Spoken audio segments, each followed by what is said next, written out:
All right, hey guys, how's it going? It's Joy. I'm back again with another video. I hope that you guys are doing well. Let me take off my mask. I hope that you guys are doing well, and I hope that you guys are staying safe. So today, you guys, I kind of just wanted to talk a little bit about oh boy, my bad, you guys. um my little thing that I have here to hold the phone is kind of rocky. um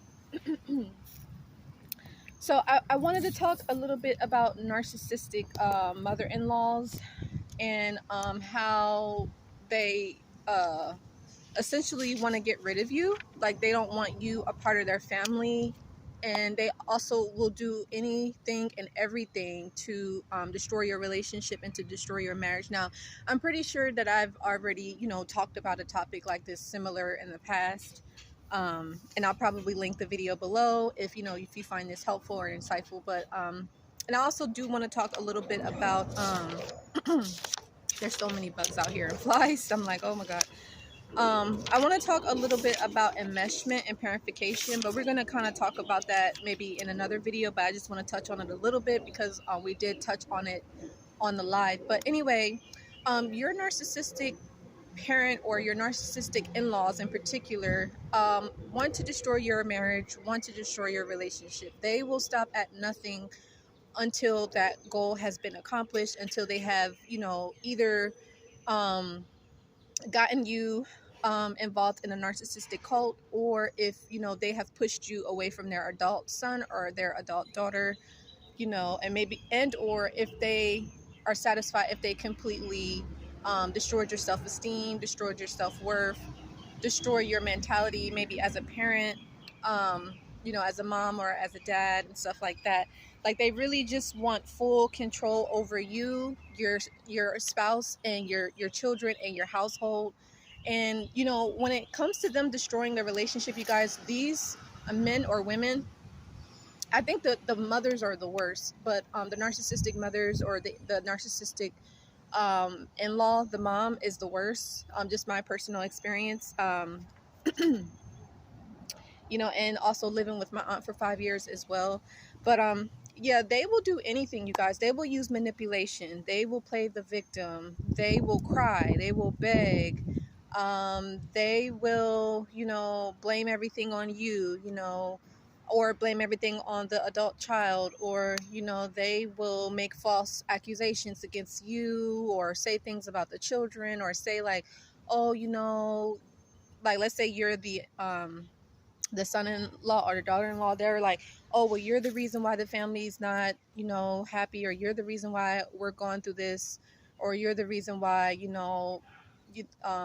your spouse is feeling this way, or you're the reason why the children are acting this way, or they'll pretty much put the blame on you, turning you into the perpetrator. And when actuality, that in-law is the actual perpetrator. The in-law is the ones that's causing all the chaos. The in-law is the ones that's causing all the drama, the confusion. The in-law is the one that's starting drama, that's instigating, conflict, that's instigating havoc, that's instigating mayhem in your marriage, in your relationship.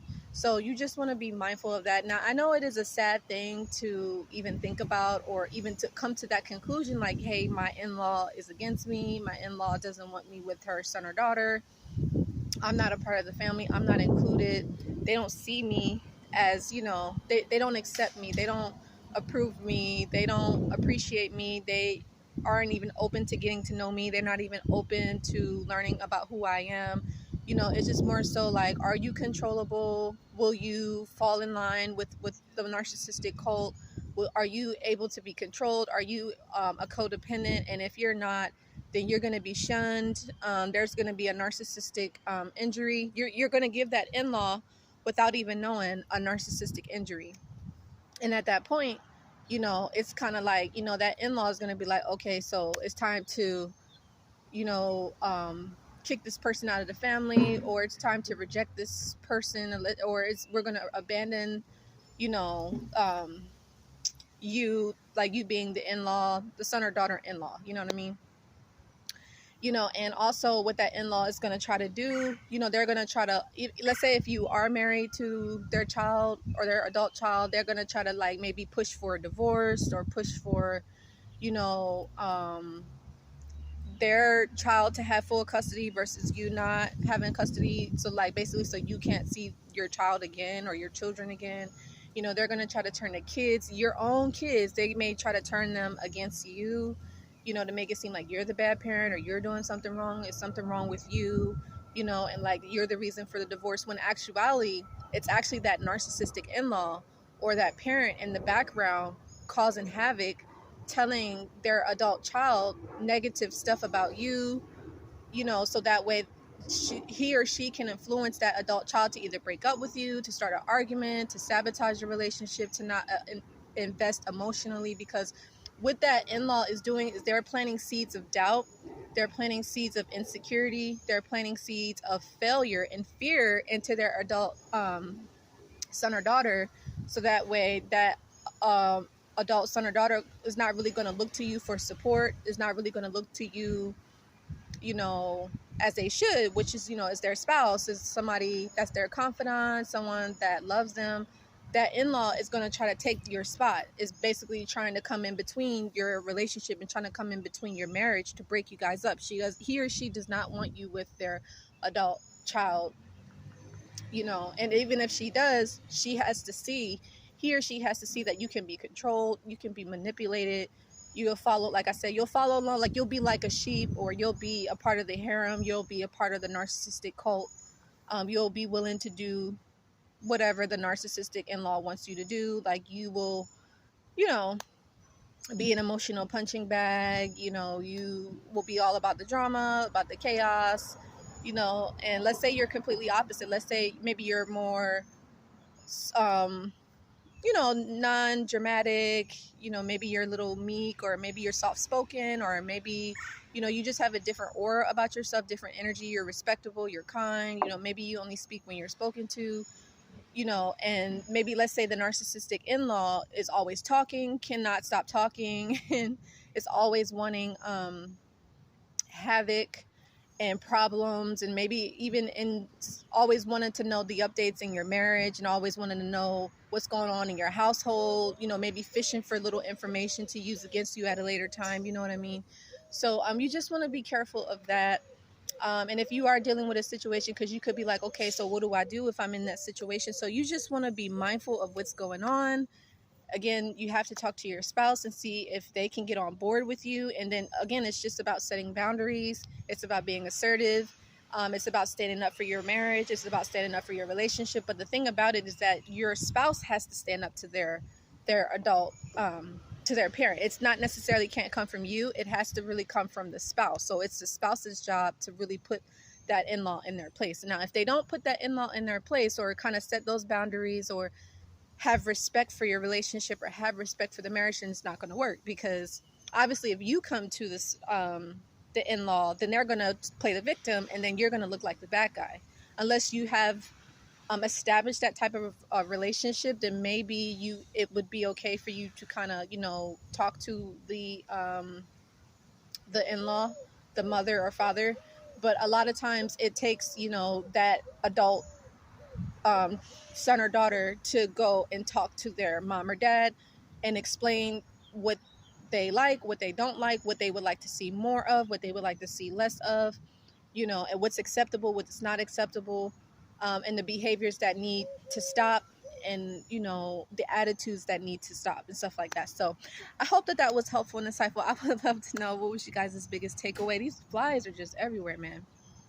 But yeah, I also we're gonna kind of do like a part 2 to this, but we want to talk a little bit more about enmeshment and parentification. But basically, enmeshment is essentially when it could be like a parent or an elder person uses their son or daughter, their adult son or daughter, or it could be younger, like a teenager, as a confidant, as emotional support, or someone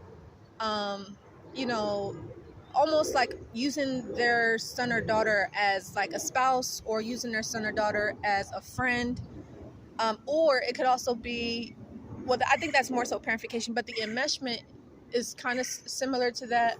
But the enmeshment is where there is no boundaries within the family dynamic. So like, your personal space is your mother's personal space, the sister personal space is the brother personal space. Like, there's no boundaries, there's no limits, there's no privacy.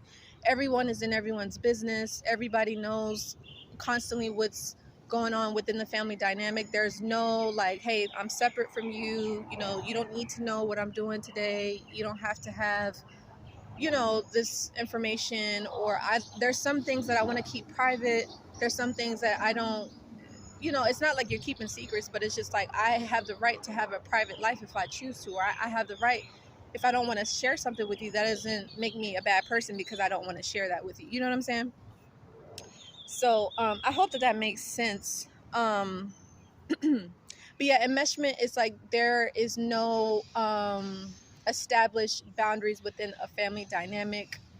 And there's a lot of violations that happen. There's a lot of violations, and it's very common in like toxic households or dysfunctional households, or people that grew up in an unhealthy family dynamic, where people, they gossip. Maybe you may share some really personal information, and then you may find out that somebody else knows about it. You're like, wait, how do you know? I didn't really tell you that. So it's like the gossip is going on. There's bickering and little battles, family drama going on behind the scenes, a lot of the enmeshment. So if you're dealing with enmeshment, you really just want to make sure that you can establish those boundaries, be assertive, and say like, hey, this is okay, this is not okay. There's information that I want you to know. Then there's other information that I choose not to share, not because I'm being secretive, but this is just my space. This is my personal space, and I don't want my privacy invaded here. And some family members can understand, and then other family members will not respect your boundaries, and then that's when you have to start going limited contact and almost like no contact for some. But the parentification is kind of like what I mentioned earlier, is basically when the parent switches roles with the child. So the parent becomes the child and the child becomes the parent, where that parent is using that child as either, it could be an emotional punching bag, or it could be, using that, the parent is using the child as a spouse, that parent is using the child as a friend, and this is just my personal beliefs. Again, I'm not coming on here telling anybody what to do, but just be mindful that children at a certain age, let's say maybe like 9 or 10, do not need to know about what's parent business. Whatever's going on between the parents needs to stay within parent dynamic. But unfortunately, you have some households where, again, it's dysfunctional, it's toxic, it's negative, and it's unhealthy, and you find where the children are taking on the emotional baggage of the parent, or the emotional turmoil of the parent, and it causes the child to feel almost helpless and hopeless, because they're like, okay, well, what do I do with this information? Like, I'm a child. Like, you know what I'm saying? And it's almost as if that parent is trying to force that child to find a solution or to do something, and they can't because they're a child.